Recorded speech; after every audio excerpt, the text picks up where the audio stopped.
Ladies and gentlemen, good day and welcome to the Tata Motors Q1 earnings conference call. As a reminder, all participant lines will be in listen-only mode. During the course of the presentation, if any participant intends to ask a question, they can use the chat box option appearing at the bottom screen to submit their questions to the speakers. All questions will be taken up at the end of the session. Please note that this conference is being recorded. I now hand the conference over to Ms. Neha Gavankar from Tata Motors. Thank you, and over to you, ma'am. Thank you, and good evening, everyone. On behalf of Tata Motors, I would like to welcome you all to our Q1FY22 results conference call. Today we have with us Mr. Thierry Bolloré, CEO Jaguar Land Rover, Mr. P.B. Balaji, Group CFO Tata Motors, Mr. Adrian Mardell, CFO Jaguar Land Rover, Mr. Girish Wagh, Executive Director Tata Motors, Mr. Shailesh Chandra, President Passenger and Electric Vehicle Business Tata Motors, and our colleagues from the Investor Relations team. We will start the session with a quick overview of the financial and business performance from management, followed by Q&A. Over to you, sir. Mr. Balaji. Yeah, thanks, Neha.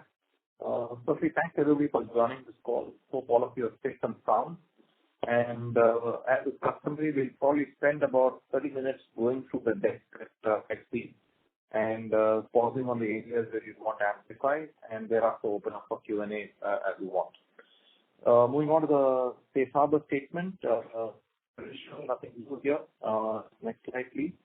A period of intense activity for all of us, and despite the pandemic, and the key ones I want to call out here in Tata Motors is in the passenger vehicle side, the launch of the hashtag editions across the Analysts, the Harrier and the Nexon. And in JLR, of course, Reimagine program continues apace, and we launched a long wheelbase of Range Rover Evoque, and of course, a record order bank that award 110,000 units, close to about 29,000 of them is this December. Next slide, please. It's fair to say that this has been a challenging quarter for us, having seen a solid recovery through the pandemic and coming out of the pandemic, but this quarter had to contend with semiconductor shortages as well as the second wave lockdowns in India and for the issues of wave 2 elsewhere in the world as well. On a year-on-year basis, the numbers are flattering because of a very low base. Therefore, we have given also the Q4 numbers for context. And therefore, you would notice that growth of about 132%, obviously lower than the quarter than last quarter. The revenue of about 66,000 crores, lower as compared to the 88,000 last quarter, about 107% on a year-on-year, and a PBT before exceptional items of a 2,600 crore loss. EBITDA of 8.3% and EBIT of minus 1.8%, basically showing the operating deleverage coming in because of the volumes coming off on a quarter-on-quarter basis. Free cash flow outflow of about 18,000 crores, most of it coming out of working capital unwind because of the volumes coming off. Next slide, please. We did see growth coming across all factors, be it volume, mix, price, translation, and others. And on a profitability basis, we did see significant improvement in JLR, TML, and others, basically Tata Motors Finance, which I'll talk about towards the end. And on net automotive debt basis, the underlying debt was about 34,000 crores when we ended last year. This quarter it did deteriorate. Almost 16,000 of it is coming from working capital change as it unwound. And the business, of course, delivering about 37.7 thousand crores. So that is the situation on net debt. We do expect to see this return from second half onwards as volumes pick up. Next slide, please. Adrian, over to you. Everybody, next slide if you would please.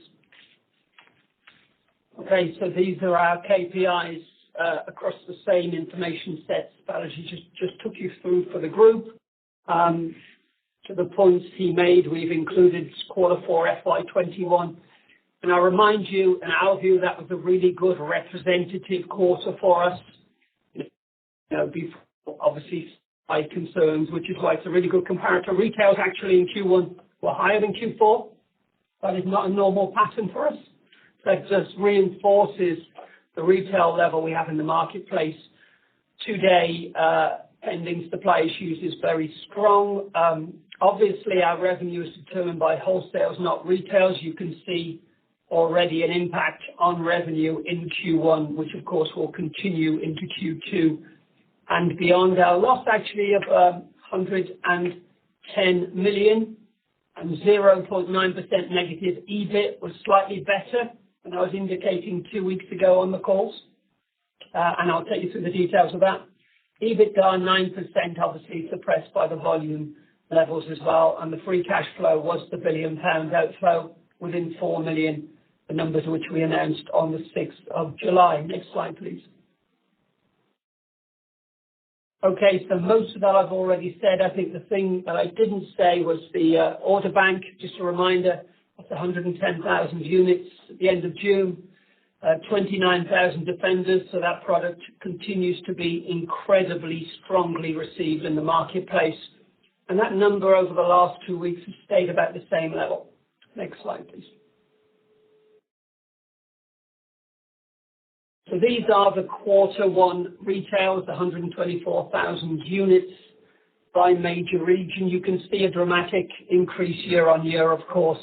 This time, quarter one last year was significantly impacted by the dealer closures and the isolation of our buying public along with the rest of us.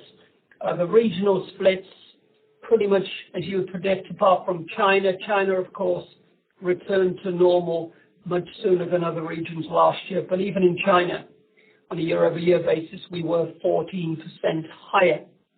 Overall, 68% higher at 124,500 units. Wholesales were more impacted, of course.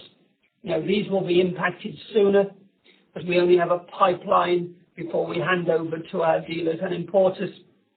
And the important point, that wholesale increase of 73,000 units, but dramatically lower than retails. Normally, the only difference should be CJLR, the joint venture, of course, where you would expect retails of about 15,000 units in this quarter.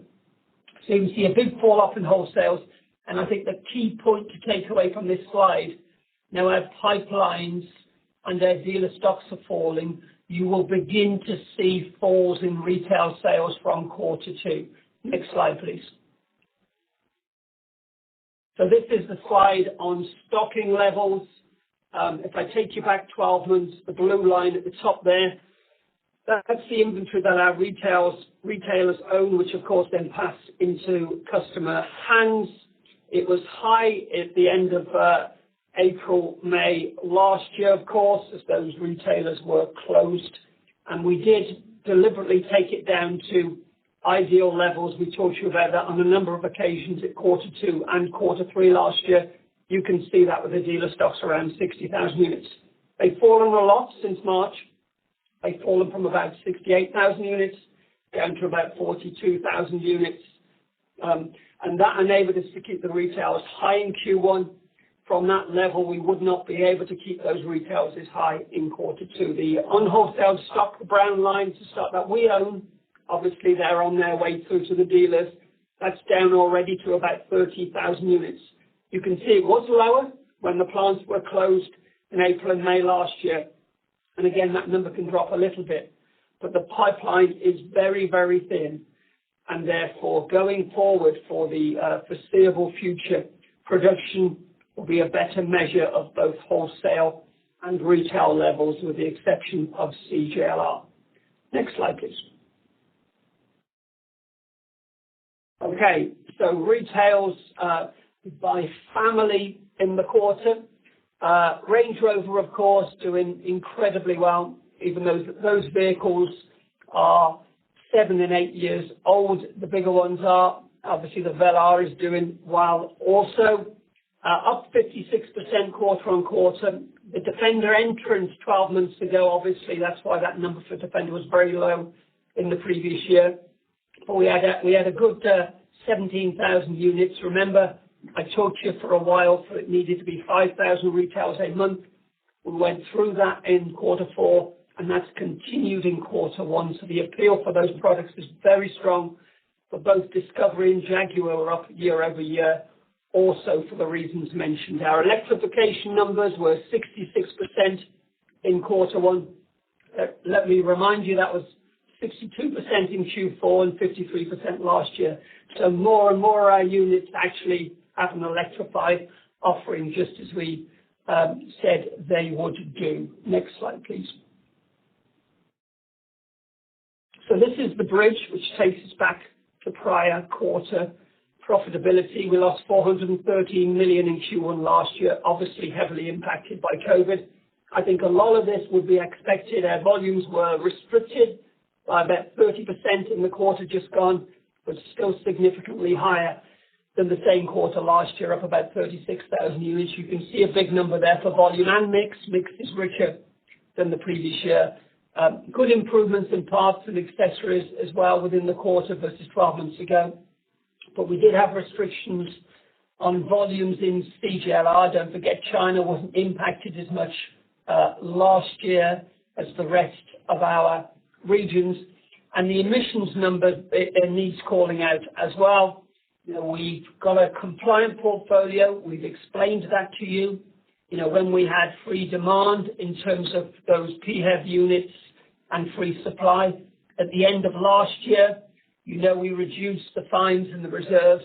However, you know, the semiconductor reductions and supply reductions are impacting our ability to build compliant units in the quarter. And you see that within the order bank data, which I've shown you previously, the 110,000 units in the order bank, you know, the biggest order banks in Europe and the UK, and underpinning those orders are customer requirements for handover delivery of PHEVs. So when we can build those units and pass them over, we will have a compliant portfolio. That was not the case in quarter one and will not be the case in our quarter two either. Other things, highlights here, VME. I've talked consistently about VME over the last 2 years. This time last year, we're at 7.5%. Some of that was one-off incremental reserves because of the marketplace being negatively impacted by COVID. We knew it would fall. It fell to 4.7%. Let me remind you, in Q4, it's fallen again. The underlying data is just over 4%, but the actual reserve recorded data was 3.1% in the quarter. So that drop was more than we were anticipating, particularly towards the end of the quarter coming through, which improved our actual quarter one, reduced our quarter one losses. The warranty a bit better, as we've said. We are suffering actually some added import duties as a result of the changes with our relationship with Europe. You see them there, and some commodity cost increases within our material costs you see there. You know, but the big year-over-year increase is actually in the category we talk as structural costs.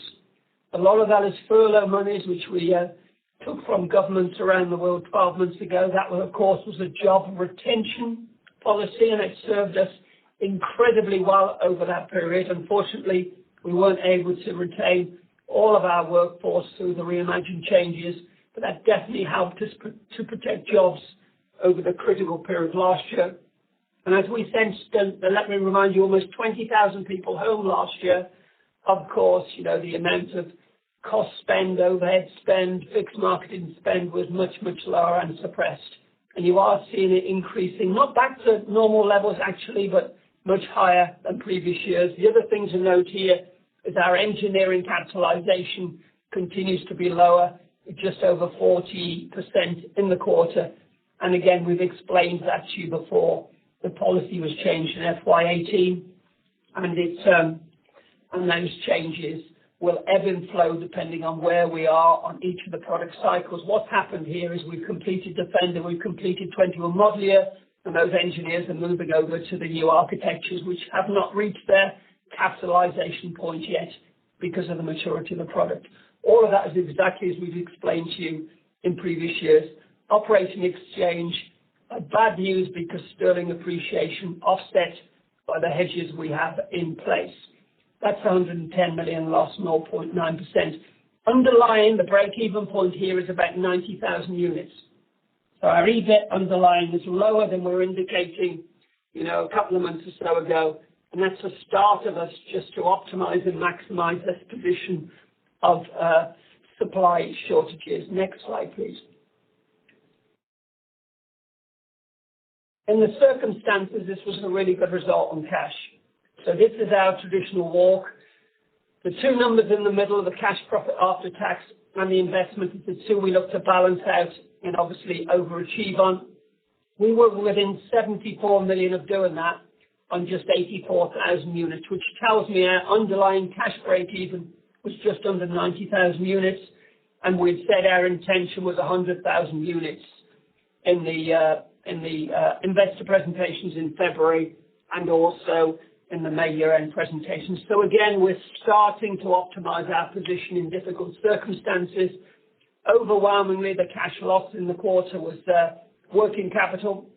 You can see it there. We're not building cars, and therefore our payables at the end of June were much lower. And you also know that will reverse at the point we start building more cars. It's exactly the pattern you saw last year. 1.5 billion outflow last year, you see it on the bottom line. And look, the working capital number was 1.1 billion.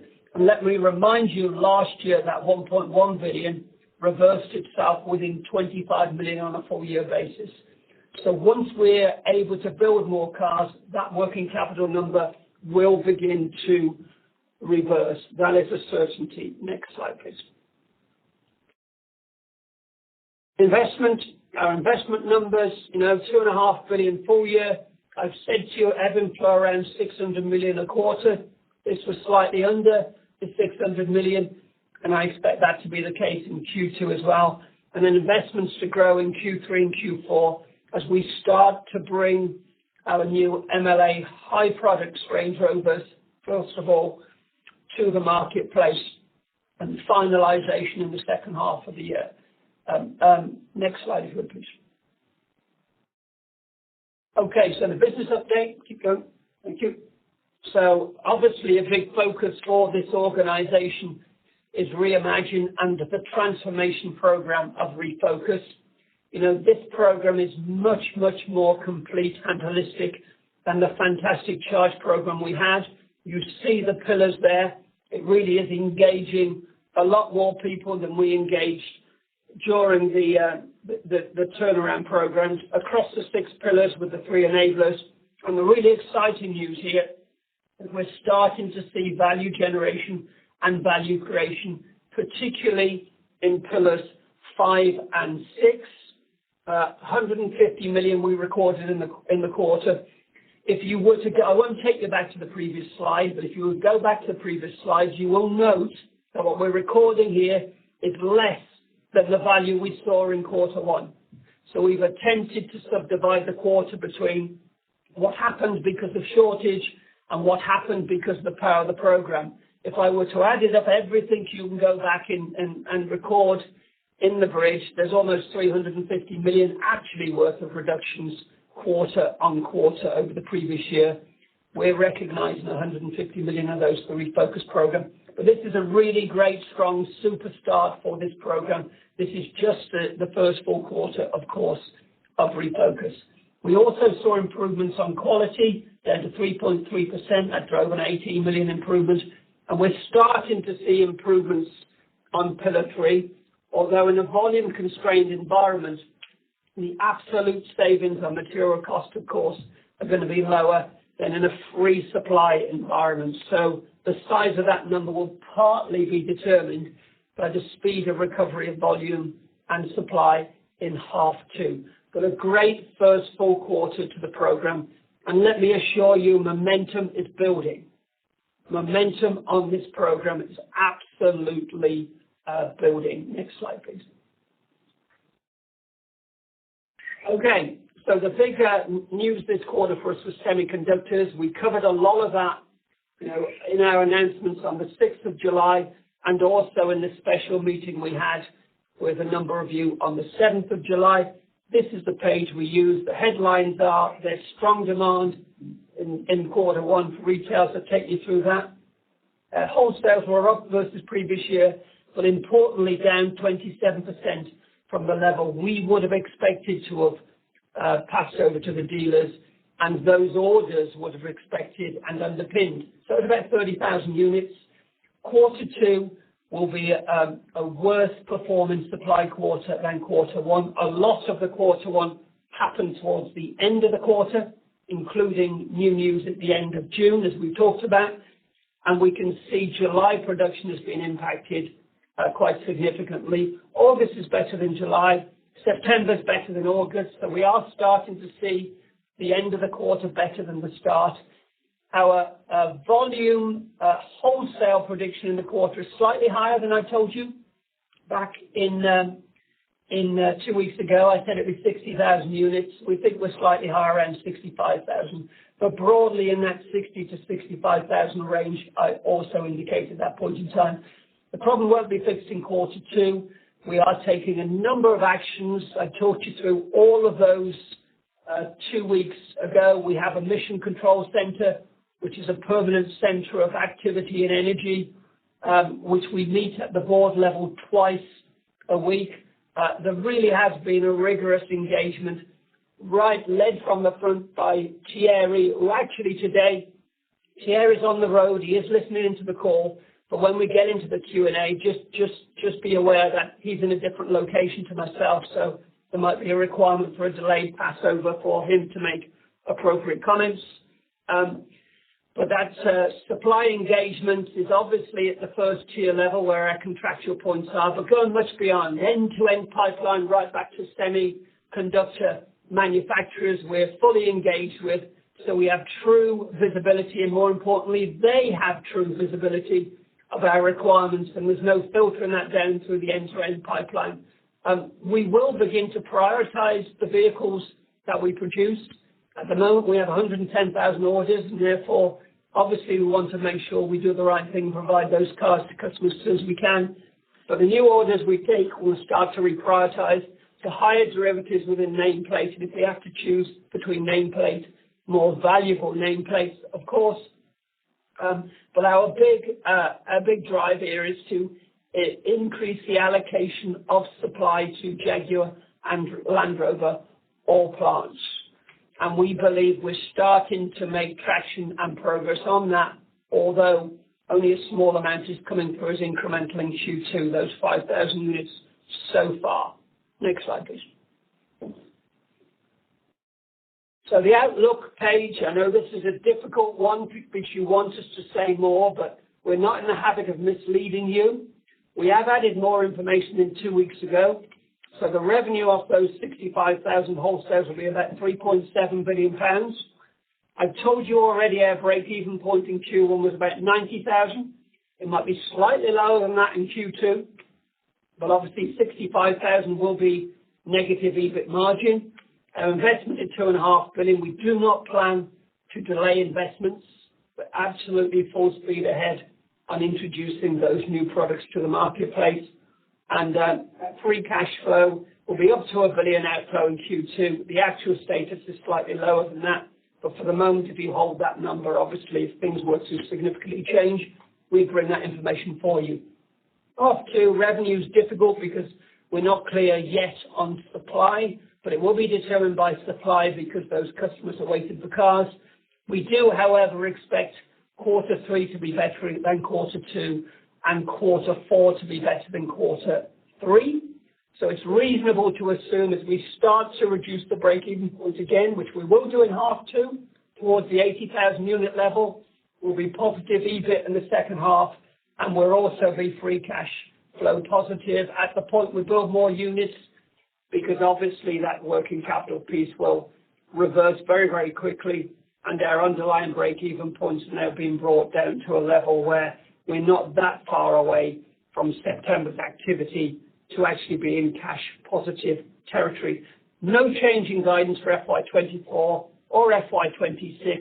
Why are we super confident about FY24? For the reason on the right-hand side, this was our underlying data in half to FY21, 6% EBIT. Optical was just over 7%, as you would know. So we feel very confident if you draw a line between H2 21 and FY24. As soon as we get through this. Let me probably step in here because obviously he's having a problem there. I'll let you hear. The underlying numbers of H2 gives us the confidence that from a margin perspective, we are talking at the right level. So as and when the current semiconductor issue gets resolved, things start improving, we do expect to see an improvement in EBIT margin, and that's something that should play through in our numbers. And of course, from a cash flow perspective as well, this is a big one there, because in the second half we did almost 1.2 billion of cash, and therefore that will also feed through in our as the years progress from second half of this quarter onwards. So let's then move on to Tata Motors. Next slide, please. Overall, the revenue is about 11,900 crores. We obviously got impacted. The recovery for the last 3 quarters is coming through quite nicely.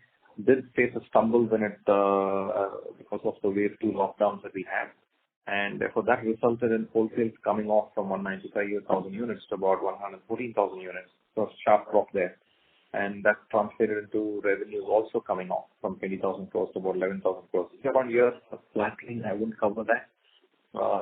And overall, EBITDA margin of 1.8% compared to the 7.8 we did earlier, and free cash flows of 8,000 crores negative, almost entirely explained by working capital unwind. Next slide, please.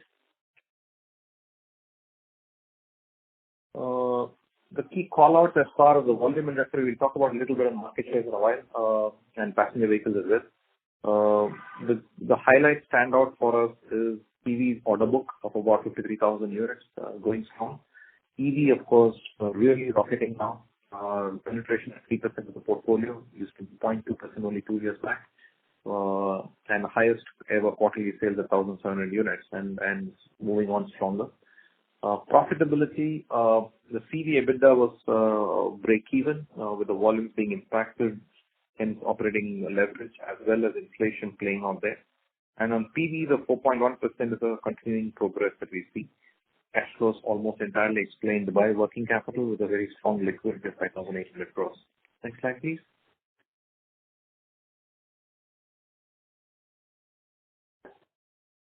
Just the waterfall here compared to last year, the volumes recovering sharply, and where we see deterioration of the variable costs because commodity inflation, particularly steel being raised, as well as some of the precious metals causing grease. And on fixed costs, this is a lockdown unlike last time, so we had kept all the guns blazing. We had IPL, therefore FME investments continued, and the investments in DNA did play out there. So we have not stopped any action here, and it also results in inventories picking up, but that was needed to ensure that we service demand subsequently. So that was a conscious choice. So this time was a business agility plan, and hence these things were kept going, unlike last time. Next slide, please. Cash flows very similar to the JLR story. Cash profit after tax and investment, we just add the two broadly there. And therefore, even at these low levels of volumes, this business is now able to hit cash break-evens, which is a good news. And everything explained as working capital and combination of payables, trade receivables, and inventories, all of them going the other way. And inventories in particular, we have consciously built up, first of all, to ensure that the semiconductor, whatever is coming our way, we are manufacturing cars because we know demand is going to come. And payables, just the absolute volumes being low. Next slide, please. Investment spending on track, around 3,000 to 3,500 crores is where we're likely to land, somewhere in that range, more towards the lower end. We'll see where we land, but on track. Next slide. Moving on to the commercial vehicle business, the market share is the key measure there. Analysts has been doing very well for us. So now it's the third year in a row, things have, market shares have been increasing, and this quarter we picked it up further to about 62.7%. And we are quite happy with the way this category has been progressing for us. And ILCVs as well, we are now started to increase market shares and very consistently picking that up. So that's another good one that's coming through. Our challenge has been small commercial vehicles.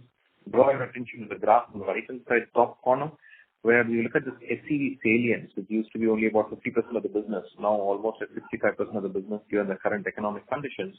And there we are losing shares, and also at a lower level, it has impacted the overall market shares at 40.5%.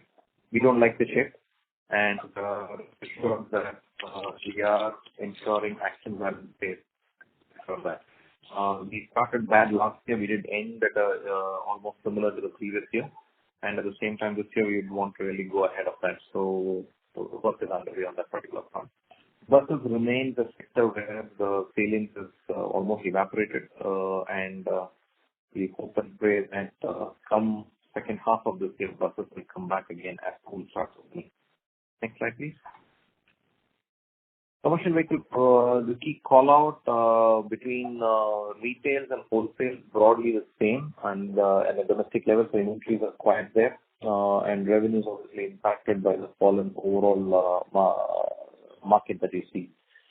Hence, EBITDA break-even, which is disappointing because the business was very comfortably coasting towards the double-digit EBITDA margin. So, combination of lower volumes and commodity inflation did cost brief, and hopefully this will start recovering from this quarter onwards. EBIT, of course, just a factor of operating leverage. Next slide, please. Let me hand over to Girish to comment on the business situation and plans. Girish, over to you. Thank you, Balaji, and good evening, everyone. So, the first quarter of this financial year was, going up and down. So we started the month of April with the second wave of COVID, and the volumes actually dropped by 50% over the month of March.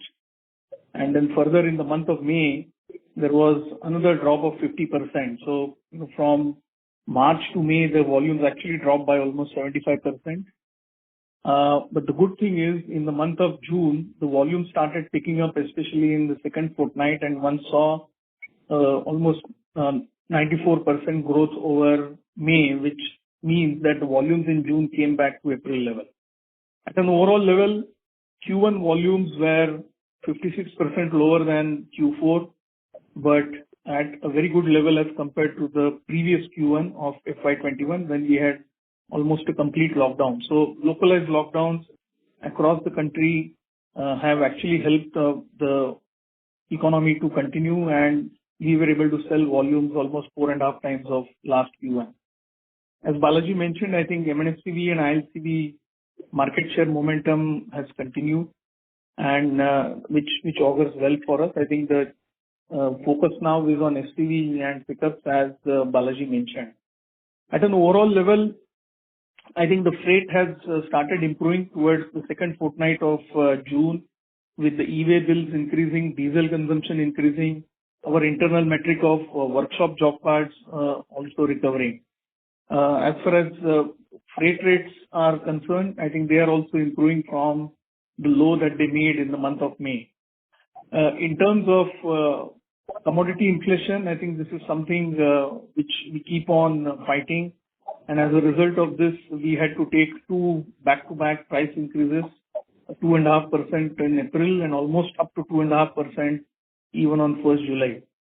This is in addition to the cost reduction efforts that we've started, accelerating further basis the steel inflation and also some inflation in the precious metals.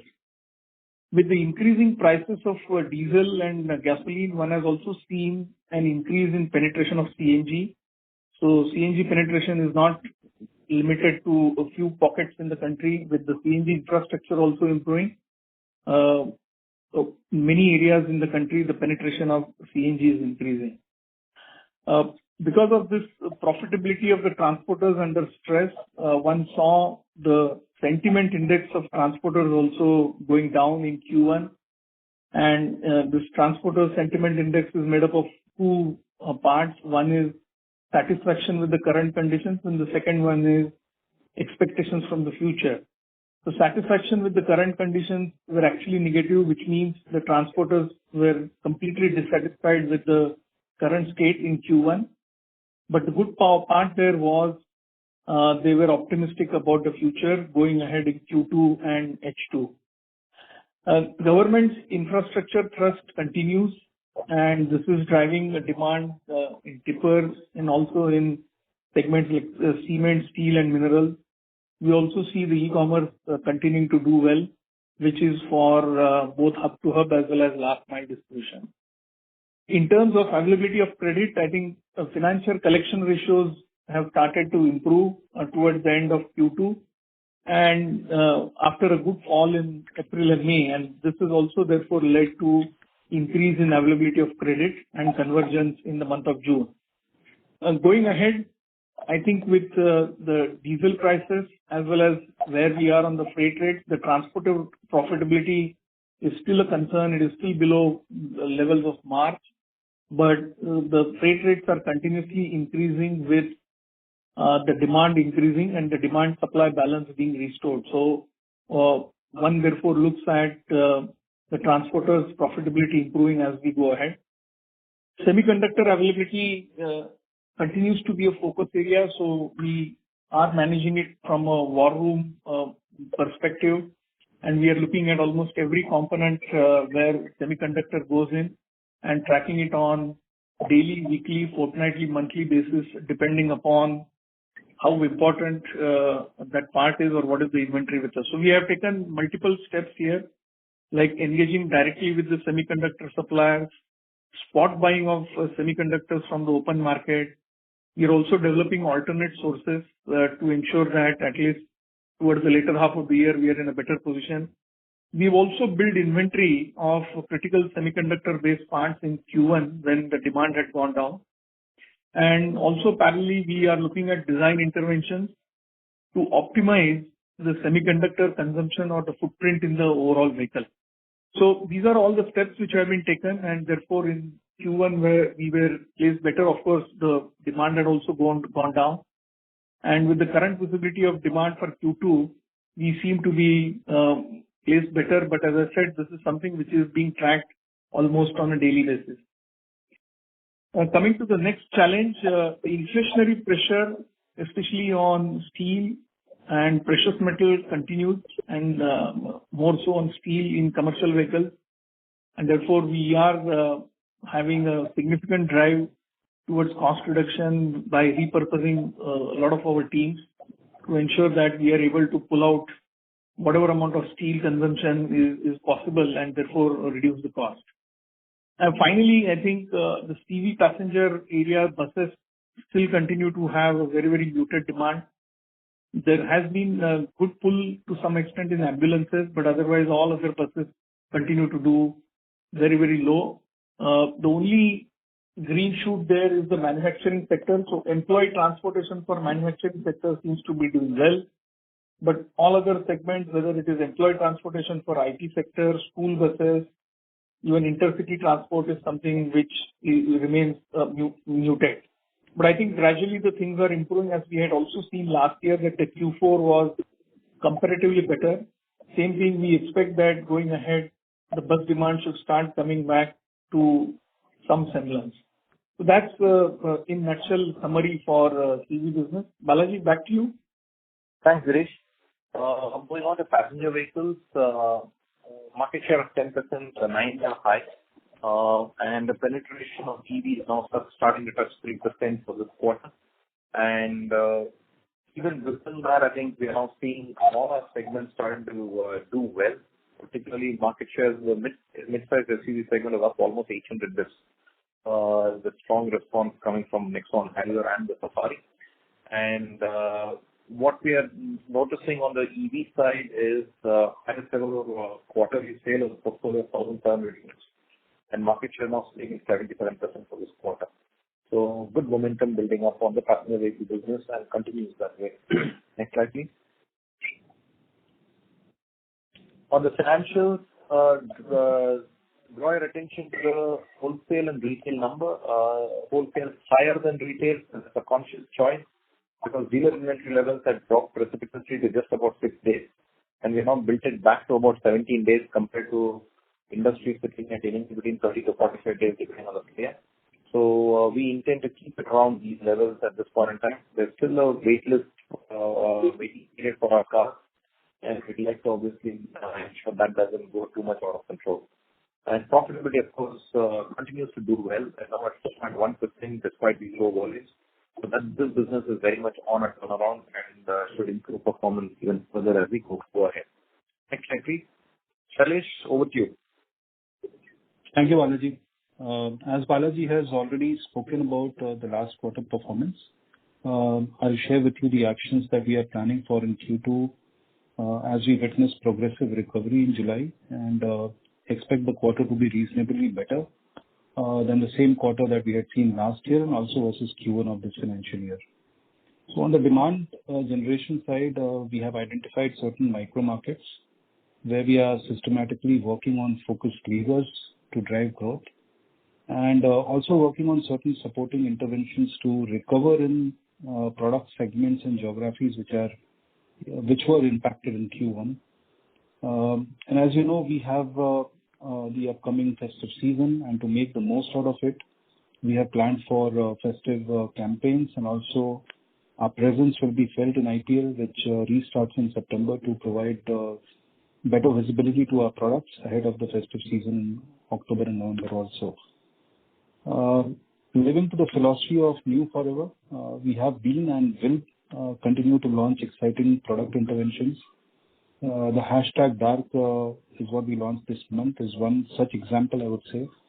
And this is getting excellent response. So there are going to be more such interventions in this quarter also. Network is key to our growth, and we are systematically strengthening it in terms of reach, in terms of dealer customer experience processes, and also channel health. So these are the actions that we are planning for on the demand generation side. On the demand fulfillment, we have progressively enhanced our capacity in the last 2 quarters, and we should be able to now realize the gains on the back of the strong demand that Balaji also mentioned about.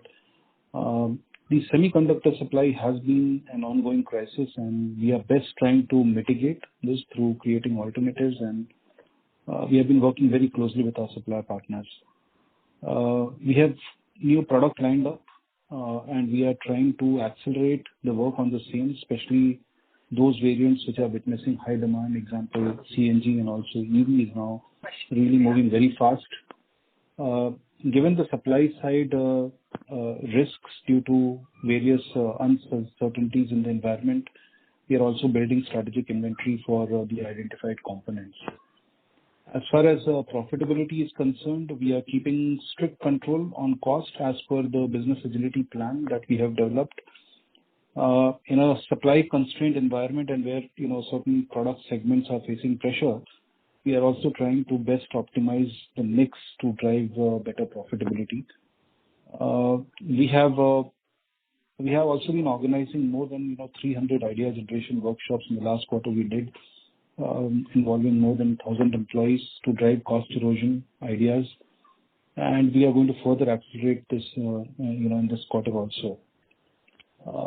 Finally, given the continued pressure of the rising commodity prices, we will be taking price increase to partially offset the same. And this will be done in a manner that we keep the competitiveness of our products intact. So this was a quick update on the actions that PV business has planned for in Q2. Back to you, Balaji. Thanks, Shailesh. So moving on to Tata Motors Finance, I'm going to take a minute on this one. This has been a segment of the business that got significantly impacted this quarter. And unlike last time, here we had our collection infrastructure, our people, getting impacted by the pandemic, and more than 1,400 people were impacted by COVID. And unfortunately, we lost about 16 of them. And so we had consciously taken a call to slow down physical visits to various places to protect our people. And that did cause grief in terms of collection efficiencies really dropping, as you see the line chart below. And the good news is now we have more than 95% of our people vaccinated. Our infrastructure is now well and truly on track. And in July, we are already seeing 101% collection efficiency coming back again. And this meant that GNPA shot through the roof, 5.3% to 12.3%. Last time, same time, there were the moratorium was very much on, and clock had stopped ticking on GNPA, but this time there's no such waiver from RBI. So we have done our best in terms of protecting our people, and we also ensured that our cost-to-income ratios remain tight even in this environment. And we now expect to see a significant reversal on GNPA provisions in the current quarter as collection efficiencies pick up. But this has been from an overall perspective, this quarter was a very, very tough one for the Tata Motors Finance team. Next slide. So overall outlook, to summarize, I think demand situation, we see continued improvement as vaccination rates pick up. Supply situation, of course, is going to be challenging with semiconductor issues, commodity inflation, and intermittent stoppages due to lockdowns, and we do expect performance to improve progressively from H2 onwards. For JLR, Adrian has also already covered it, but we do intend to manage all the supply chain risk as topmost priority for us, execute the Reimagine strategy. This work is well underway, and refocus, we have already covered it. For us, as things pick up, achieving a positive EBIT margin and positive free cash flow for H2 is a key priority at an overall level. Tata Motors, I think commercial vehicles continuing to grow market shares across segments, and SCV in particular is a key one. And for PV, we continue to accelerate the sales momentum that we are seeing. And in PV, we will want to drive up penetration even further and accelerate CapEx, setting up of the charging infrastructure on priority. And we are still confident in delivering a positive margin and positive free cash flow basis. This is what we have to say. So happy to take any questions that may be out there.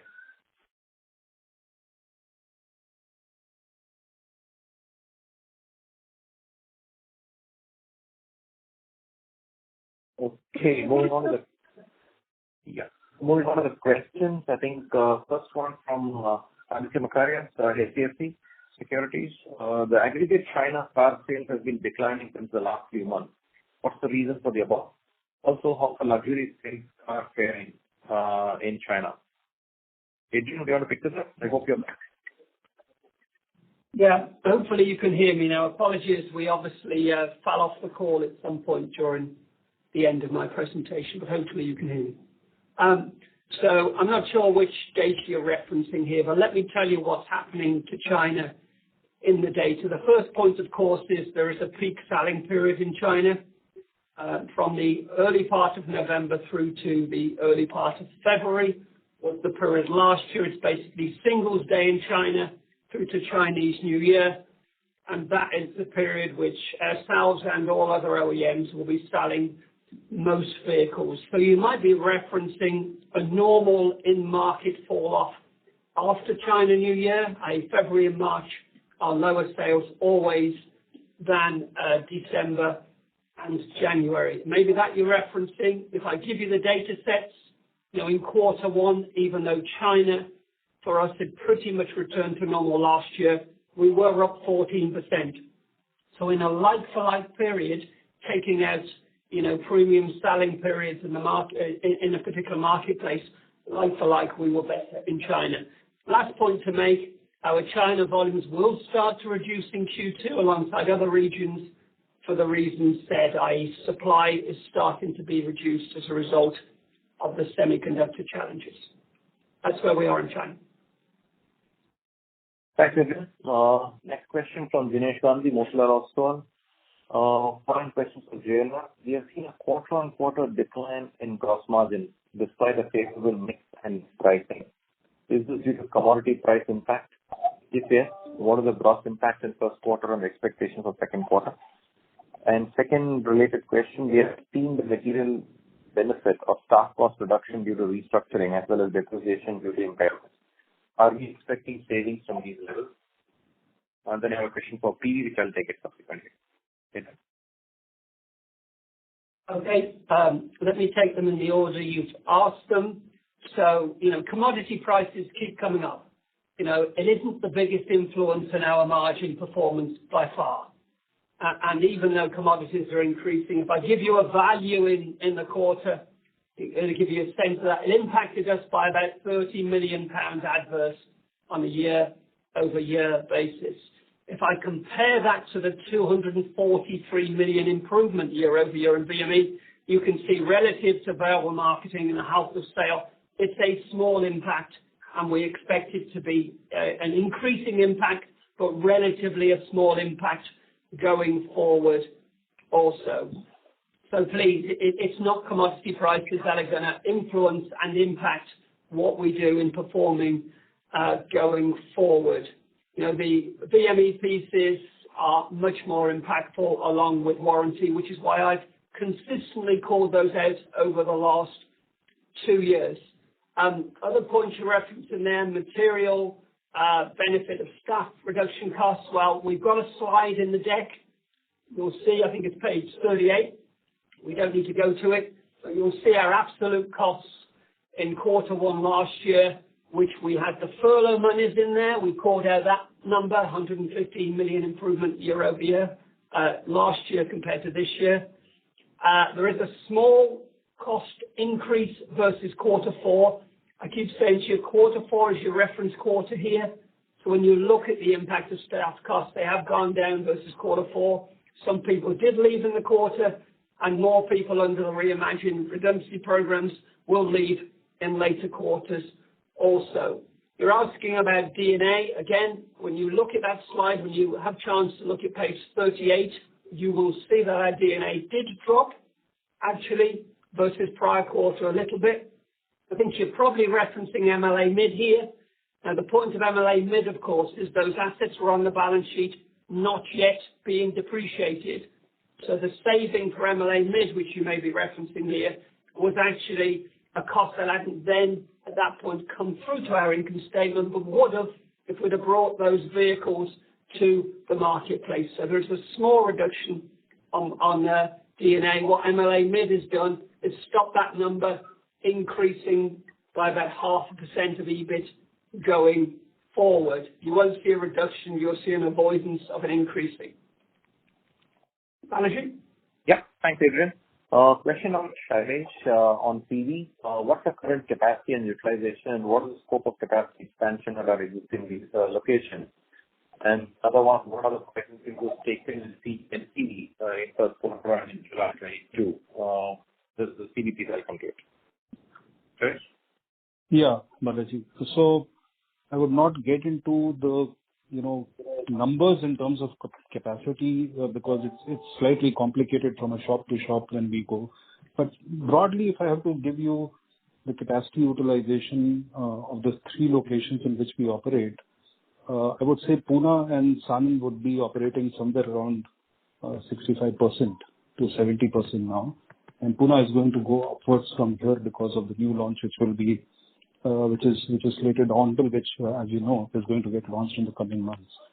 As far as Ranjangaon is concerned, which is the Fiat joint venture factory that we have, the capacity utilization would be greater than 90%.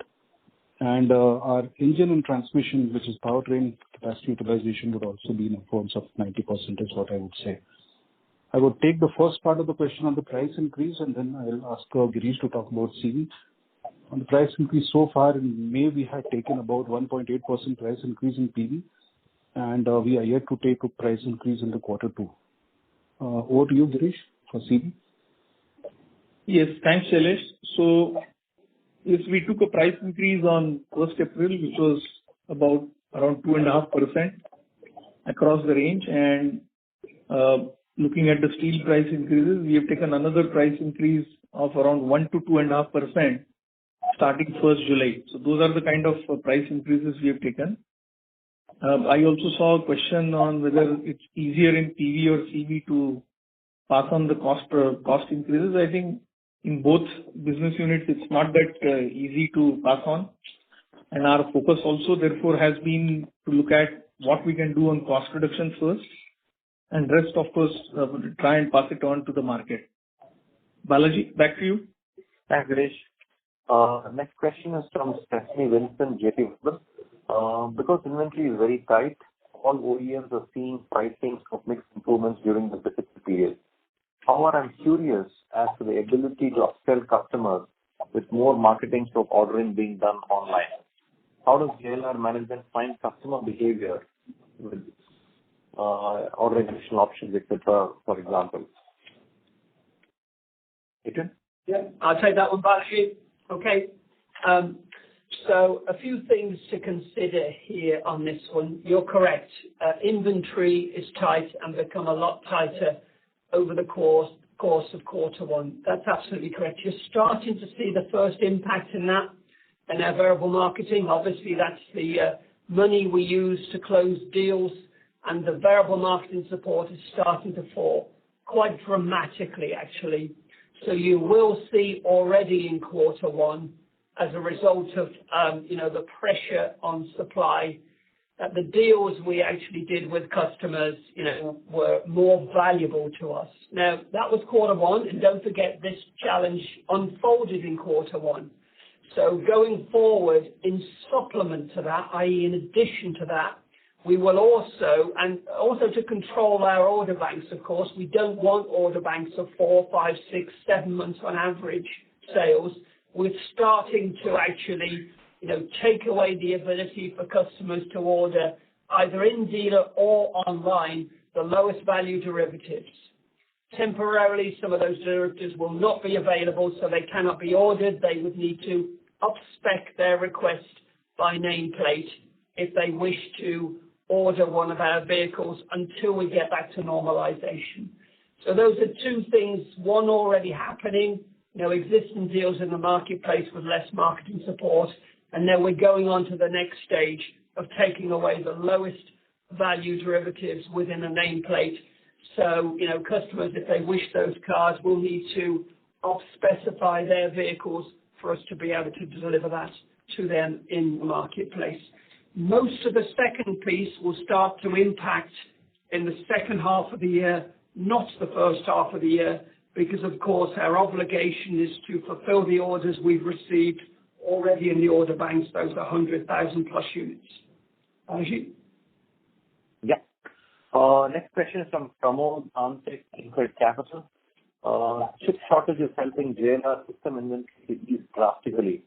Do you see an opportunity to structurally reduce system inventory, or do you need to go back to March levels? One.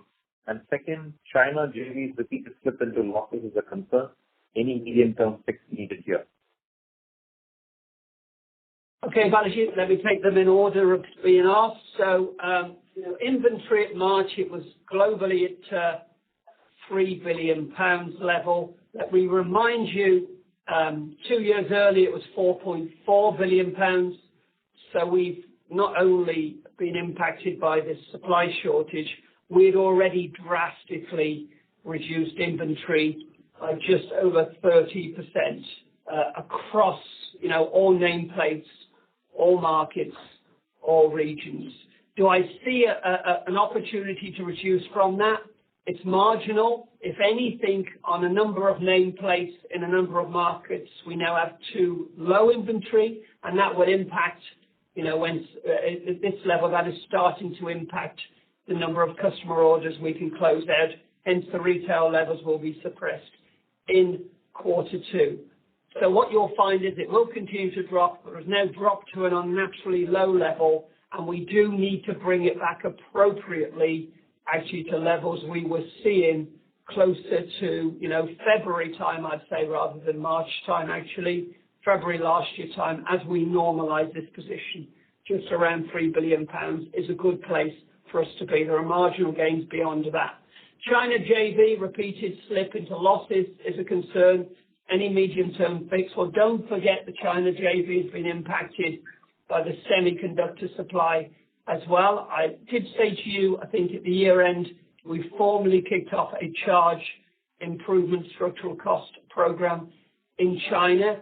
Our break-even point going into the start of the year was above 70,000 units. We're challenging ourselves to get down to 65,000 at 10% structural cost improvement, and then below that. And the other key metric in China that you wouldn't see, obviously, our quality of sale, this is for local cars, of course, and our health of sale. There were 30% discounts on a number of our products. Two reasons for that. There had been oversupply. Inventory at the dealers were 2.5 months. They've now dropped to 1.3 months at the end of June. That's another great sign. The discount on average is reduced from 30% to 26%. That's another great sign. And don't forget, finally, of course, we're replacing two of the products. Range Rover Evoque extended wheelbase is now new in the marketplace, and the XF Long as well. So both of those vehicles, effectively brand new vehicles, will start to improve. So a mixture of all of those actions we've taken on structural costs, together with supply, we think will improve the position in our China JV considerably. Thanks, Adrian. Next question from Nomura. Couple things, Nomura. Let me give you a bit of a breathing space. I'll take the India question first, and I'll come to JLR subsequently. You have a lot of water in between. India business, with reference to some media quotes today, can you please let us know how much investment does the company plan in charging infrastructure and scrapping units in India? And what is the scale we plan to build? What's the current EV order book in India? So, Kapil, yes, you're right. We did allude to that today. And we haven't quantified the amount of investments that we have to put in place because this is obviously sensitive information. We'd like to keep it there. And very clearly, we see excitement in the EV portfolio, and we know that as and when charging infrastructure comes in, you are able to break one of the barriers to the adoption. And we are working closely with Tata Power on this one, and we definitely want to play a role in capitalizing charging infrastructure, as I called out even in the Outlook slide as well. On scrapping units, we do see that the scrapping policy now formally announced. We would want to work with our vendor partners. And our job is to definitely come in terms of being a technology provider for that, working with the world-class leaders in scrapping, whom we are already getting into conversations with. And thereafter, the job is to ensure consistency of technology being adopted across the entire ecosystem. And the ecosystem partners will be the ones who are doing the investments, operate it, and also make the profits out of it. And we are able to ensure standards in terms of how scrapping is done, how recycling is done, how reuse is done, and ensure that this is sustainable and it is world-class in terms of what we bring as scrapping. Sizing-wise, we have said at least we want to bring, we already have intense conversations with our ecosystem partners. We have 2 or 3 should definitely come through during the course of this year. And over a period of time, we want to get up to at least 10, if not more. But that's over a period of time as we start getting the unit economics right on that. So that's the work on this. Current EV order book in India, Shailesh, should you want to pick it up? Yeah, Balaji, I'll pick that up. So, the current supply rate, whatever we have been supplying in the last 2 to 3 months, if I have to take that as the basis, then our order book would be anywhere between 14 to 16 weeks, I would say. But this is going to get improved in terms of, reducing this by increasing supplies. But in the last 1 or 2 months, this has really shot up. It has doubled what bookings we used to receive. So this is really going fast. Back to you, Balaji. Thanks, Shailesh. Adrian, continuing on the JLR question, chip shortages, what are the specific factors affecting Tier 2 suppliers as referred to in your PowerPoint presentation? Do we expect a sharp revival in production in Q1FY22 to more than break-even level of 90,000 units? Okay, thanks, Balaji. I'll start this question, and then, if I may, I will ask Thierry actually he's leading this from the front. I'll ask him to comment, but bear in mind Thierry is actually on the road, so we'll see how this works. In terms of the Tier 2, what we would specifically have had in mind as we wrote that were a couple of significant issues we brought to your attention previously, i.e. the Renesas plant fire in Japan, which happened in the middle of March, and yes, production is now back and being built back towards the 100% levels. So we do expect that to increasingly improve as we go through Q2 into Q3. And another one would have been the Texas snowstorms, which again were around that same period in late February, early March also. And similarly, we would expect those facilities to be coming back on stream progressively as we go through Q2 into Q3. Look, we're not in a position to confirm the production levels in Q3 at this point. We have said to you, break-even is lowering. We expect it to be better than the 90,000 units by the time we get there marginally, but we just don't have those confirmations from suppliers yet. And I really don't want to mislead you by saying probably. So once we get to a point where we get those confirmations, if it's significantly different to what we've communicated, then we will communicate that to you. However, I would like to hand over to Thierry if he's able to hear me. As I say, he is on the road. He has a first-hand flavour of this, and I'm certain there are things that I would have missed from that response. Thierry, if you're there? Yes, absolutely. Thank you, Adrian. Well, I think what is very key in this very severe crisis that all OEM have at the moment with the chip supplier is that we are learning, and we are learning very fast about the way our chip suppliers are working. What is their modus operandi, and what are the needs they have in order to make it such that capacities and allocation of capacities is stable and efficient. And we have also learned that our tier one not necessarily are playing the same music as the one that the chip supplier would like and that we would like to play with them. Which means, for example, having long-term contracts with them with a take-or-pay approach. So far, the capacity is there whatsoever. And the good news is that we are getting direct, and we are doing that with our key offender at the moment we speak. So far, in the future, we have a clear structural fix to the problem that we have at the moment. And JLR is well positioned to a certain extent because our size is considered to be quite small compared to some of our big customers, especially outside the OEM world. And as such, it's also a very interesting approach that we are following at the moment with the chip suppliers and with our tier one. Back to you, Balaji. Thanks, Thierry. The next is from Gunjan, Bank of America. Few questions. One is guidance for the full year for FY22 for JLR. I'm looking at FCF breakeven and 4% EBIT, 4% plus EBIT as guided earlier. Can you please clarify on this one? Gunjan, I think as Thierry and Adrian just referred to, I think the things are too fluid at this point in time. It doesn't make sense to call a number out which at this position we are not able to meet. So what we are calling out is what it is that we are seeing at this point in time. And obviously, as clarity emerges, we put it back again. And we will definitely ensure that there's no miscommunication happening from us on that front. That's number one. Then any change to the launch timelines in JLR due to lack of visibility on semiconductor availability? Adrian? No expected change in the timeline of the launch of our new product. Let me remind you, each time I communicate this, the timeline gets shorter. We expect some of that new product now to be in the marketplace within 9 months, which is really good, the Range Rover, and then the Range Rover Sport 6 months later than that. We don't plan to in any way slow down the launch of these vehicles. Whether we find as we launch that some of those semiconductors are a problem on the new vehicle or not, we haven't got to that point yet, of course, because we're not yet clear enough on Q3 supply. So our intention is to absolutely push ahead in delivering those wonderful new vehicles to the marketplace when they're ready, and that's likely to be in around 9 months' time. I think maybe if I may, Balaji, add something and complement the answer from Adrian. I think that the company at the moment is experimenting a huge, intensive path of progress through Reimagine and Refocus. And the fact that we are under tension because of supply doesn't change. At the contrary, but intensify all efforts in order to go faster in our plan of progress.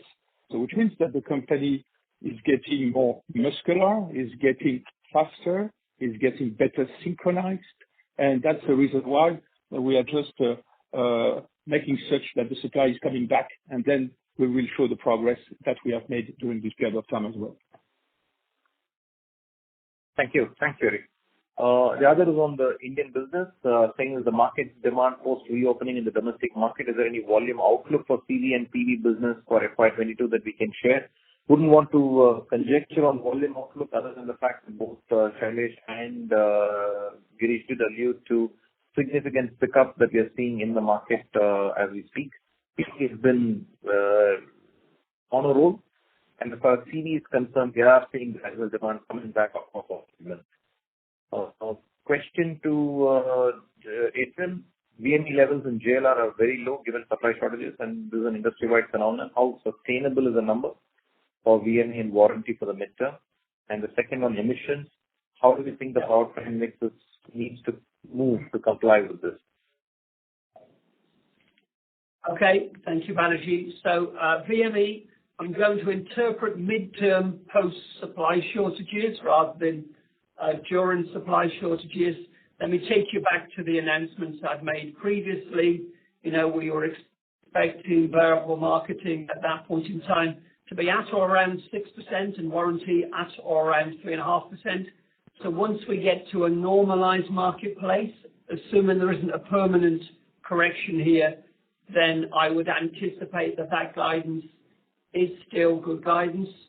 Although VME in the foreseeable future over this constrained period will be closer to the 4% or below level until supply has been adjusted to be commensurate with demand. I think it's reasonable for you to take that message away from today as well. From an emissions-related penalty perspective, I've mentioned to you today the quarter one data. Our total BEV and PHEV numbers in quarter one shown in the presentation on page 9 was 8.5%. So at that level, it's actually non-compliant. So we would need that number to grow through to double digits. Let me say in total about 12% for us to get to a compliant portfolio. We know when we look at the order bank from our customers, we are at that level with a strong requested demand for our PHEV units. So again, it's about 12%, not the 8.5%, and we can see that within our customer order banks. It's just our ability to build those cars today which is holding us back and penalizing us from a potential fines perspective. Thank you, Jim. Similar question on mix, where you're saying that this is from Akin Thakur's credit fees. JLR ASPs from quarter. Is this peak mix, or can this improve further in the near term? How do you see this shaping up once supply starts normalizing from third quarter? Yeah. Okay, Balaji, thank you. Let me take that one. Look, again, I think you're asking me beyond the chips piece. I think there's two levels here, actually. I'm going to stay within the supply shortages for the first half and talk half two, because there will be shortages in half two. It's just the extent. I do believe the actions we've taken, trying to moderate the increase of the order banks, trying to reduce the lower derivatives within nameplates, of course, that's going to have a natural impact to richen those average selling prices and improve even more the net transacting prices because of the lower VME.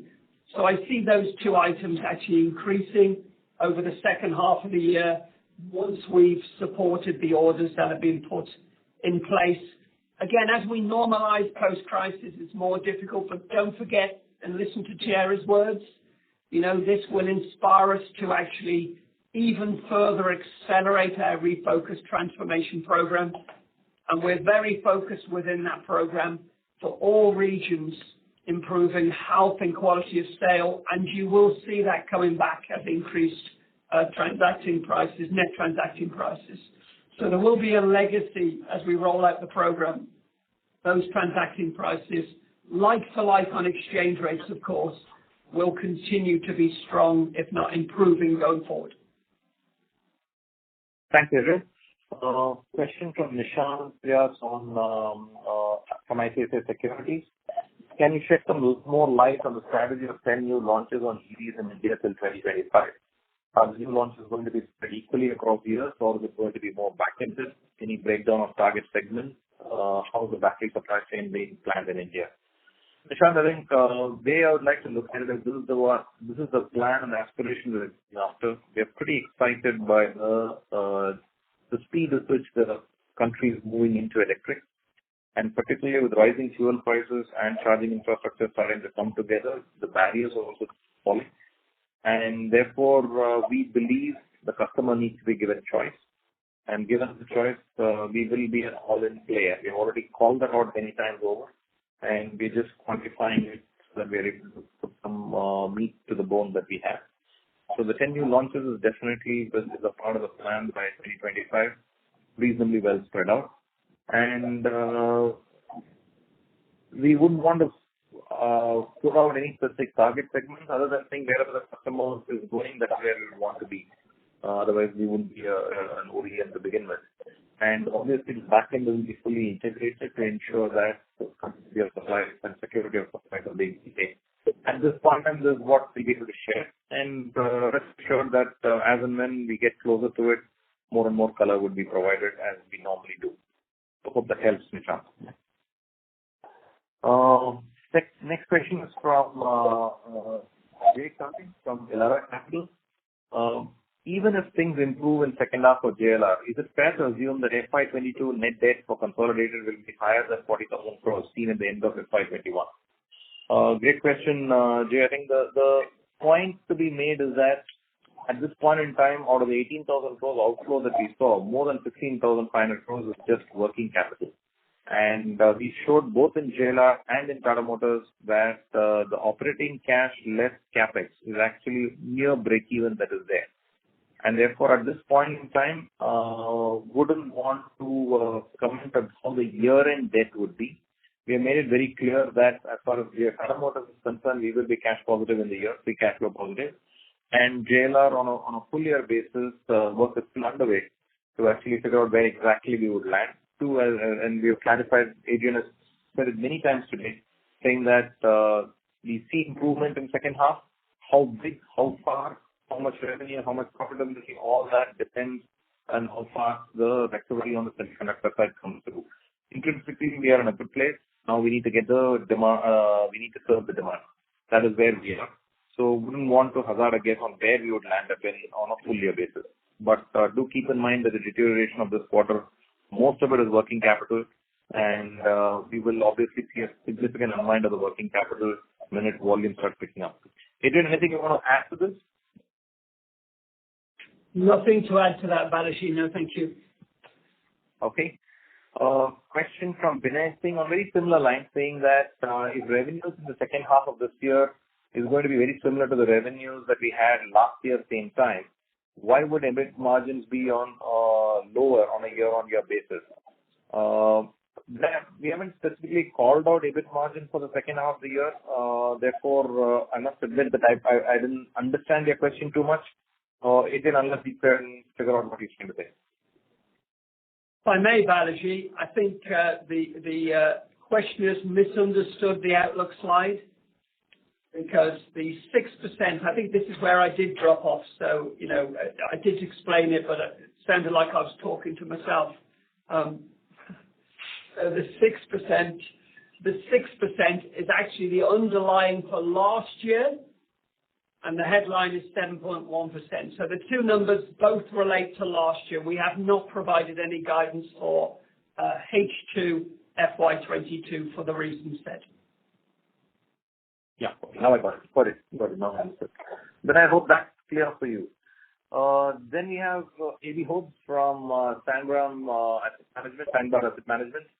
3 JLR questions, if I may. Do you think you can get to Q1 levels of absolute wholesales or better as early as Q3? Should we continue to expect emission charges in H2? Should we expect volumes at CJLR to follow a similar pattern to the rest of JLR? Can anything be done to reduce CJLR over its cost? Or should we be prepared for more losses going forward? Adrian? Thank you, Balaji. Do I think we can get to in Q3, Q1 levels? Yes, we can. But I haven't got the supply guarantees as yet to demonstrate we will, or we certainly can. That is certainly possible, but that is not guidance. That's just it's in the range of reasonable outcomes, let me put it like that. Should we continue to expect emission charges in H2? Well, if I take you to the first piece of your question, if we have a profile in Q3 similar to Q1, I think it's reasonable to assume it won't be a compliant profile. That's reasonable to assume. So we would need to increase volumes above that Q1 level, in my view, for us to actually see the full power for that compliant portfolio. That would be my expectation here. So we would need to get closer to a normal level of supply, if not to the supply we could certainly, the demand we have for us to be compliant in any given quarter. I do not expect us to be compliant in Q2 with that 65,000 unit volume number we've indicated. CJLR, I think it's reasonable to assume the pattern is the same, i.e. they will be impacted by semiconductor shortages, similar to ourselves for the foreseeable future. And I did mention on one of the previous questions, we are absolutely working on reducing our break-even point at CJLR. And of course, that will be twofold: health of sale, quality of sale, reduction to incentives given, i.e. VME, but also structural cost reductions as well. They obviously have a much lower cost base than here, and therefore the absolute numbers will be nowhere near as big as the reductions we've made in the core business. But I do expect break-even to reduce below 70,000 units for those two reasons, yes. Thank you. Thanks, Adrian. Question for Girish from Satyam Thakur, Treasury. What has been the quarter-on-quarter trends in discounts in M&HCV? How do you see that? Okay. Thanks, Balaji. So, as you know, as I mentioned, we have taken a price increase on beginning of January and then again in April. So generally, when we take these price increases get accepted as we go ahead in the quarter. So by middle of the quarter or second month, I think generally these price increases get accepted. So I would say in terms of realizations, towards the end of the quarter, we are back to the levels that we were in the previous quarter. Okay, thanks, Girish. Maybe stay on the line for a minute. In terms of pre-build inventory for retrofit, are you doing anything in CV? And similarly, Shailesh, for you in PV, and Adrian for you in JLR? Yes. So, Balaji, on CV, we don't want to keep, or there is no need to keep inventory of finished vehicles. As I mentioned in my presentation, we are keeping strategic inventory of either semiconductors or semiconductor parts at part level, in very few cases at aggregate level, but not at the vehicle level. That's not required because we are aligning our production to retail. Balaji, back to you. Shailesh, before I hand it over to Shailesh, this question came from Chirag Shah, Edelweiss. Shailesh, on the PV side, any pre-builds you're doing? Yeah. So Balaji, given that, we are already always operating at the peak capacity of, certain items, we, in the low, industry volume months, we are keeping some finished good inventory also, because of the uncertainties that we see on the supply side, given different kind of disruptions that we have been facing. But this is limited to, just 10% or so of a monthly volume is what I would say. Rest is absolutely similar to CV. We are keeping strategic inventory of common parts. As I said, that this is more towards preparation for new launches. Back to you, Balaji. Got it. Adrian, on the JLR side, any kind of inventory you're pre-building? Yes, so we did build inventory for retrofit at the end of June. We actually had just over 7,000 cars in what we would call work in progress, or in your words, retrofit. Normally at this time of year, we would expect less than 3,000 units. So we almost trebled the inventory at the end of June, exactly to do what you're suggesting here. And their expectation is a lot of that retrofit will happen in quarter two. What I don't know is where we will end the quarter, because obviously we'll make our decisions around September, what we retrofit build versus what we don't build as we go through the next 3 to 4 weeks post our shutdown period. Would you like me to continue with the question 2, Balaji? Yeah, but you already have covered that. This is on JLR's plan for phase 2, so that's something we already covered, Adrian. So if you've got another 3 minutes, so I'll take the next question. Thank you. The next question is from Nishish Mankur from Jefferies. 2 questions, particularly the second one we haven't covered, so I'll probably take that first. Could you explain the tax situation at JLR? Why a large tax expense despite negative PBT? And how will this look in the second quarter and second half? I think they've always maintained, do look at ETR on a full year basis. It is noisy when you look at within the quarter. 3 things that contributed to the deferred tax asset that's not being recognized. 1, given the contained losses, the loss for the quarter could not be recognized. Within that, the UK system in particular had a higher tax loss, because the consolidated was 110. Therefore, there again, we couldn't recognize the tax loss there, DTA there. Thirdly, both on pension assets as well as on hedging reserves, which go through OCI. As well as OCI had to be restated because the tax rates have gone up from 19% to 25%. We should rightly be recognizing a DTA for that, which given the current tax loss position we are not. And these obviously mean that as and when the business becomes profitable, you are getting back into recognizing this. So do look at ETRs on an overall basis. There's no structural change in ETR as far as JLR is concerned. Anything you want to add to that? Just the one point, I think, Balaji, excuse me if I missed it, the line isn't so great. Look, this is IAS 12, I think it is accounting, so it's accounting regulations rather than cash payments. At the point where we become sustainably profitable, this deferred tax asset will be created, but it's accounting rather than cash is the point I just wanted to make. Yeah, spot on. Those are good spot. We should have added that. Thank you. So maybe time for one last question that is out there. This is from Nikunj. Let me pop it up earlier so that rest of us can see it. Give me a minute, please. Yeah, this one again, the JLR semiconductor issue, which you have already covered. The other is on the EV launches. What is the capex plan for India PV business and be subject to the JV partnership with a strategic partner? As we have said, EV for us is a strategic call-out, and obviously there is a strategic partner for that or financial partner for that. We are more than happy to take it. But obviously this imperative will be implemented as part of our plan. And as the business is starting to do well and we're able to turn around, that also gives us more degrees of freedom. Having said that, we will be open to any partnership as far as this is concerned. So Nikunj, hope that clarifies that for you. So I think with this, we have come to the end of the session, 8 o'clock right now at my time.